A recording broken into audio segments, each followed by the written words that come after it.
Нема да се дозволи зголемување на цените на производите пред почетокот на учебната година, истакна денеска премиерот Христијан Мицкоски одговарајќи на новинарско прашање. Дециден дека сигурно ќе има мерки за училишната кошничка, а во меѓувреме се анализираат неколку концепти. Акцент е ставено на производите кои претходно беа опфатени со мерките на влада и како нивните цени растат откако нема мерки. Мицкоски вели дека ќе има и санкции со цел да се стави под контрола покачувањето на цените на производите во маркетите. Анализираме неколку концепти.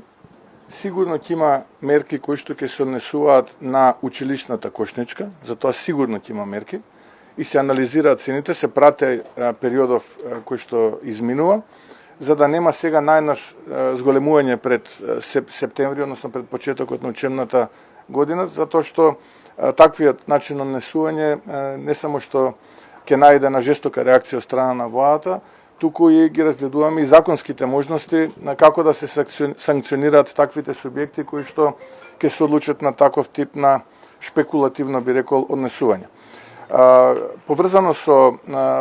со цените во маркетите, апсолутно ги следиме овие 2 месеца, после тие 2 месеца кои што помина со мерки и отприлика правиме анализа се тоа кое што беше ограничено за колку најнаш одредени правни субјекти и маркети го зголемија и ќе излеземе пред нив со детална анализа за да им укажеме дека таков тип на однесување не само што нема да толерираме, туку повторно ќе кажам, сите законски можности кои што ги имаме на располагање ќе бидат искористени, заедно како што кажав во многу наврати со универзитетската фела. Се очекува со новите мерки кои ќе бидат донесени да се стабилизираат цените на производите во маркетите, а со тоа да бидат подостапни за џебот на граѓаните.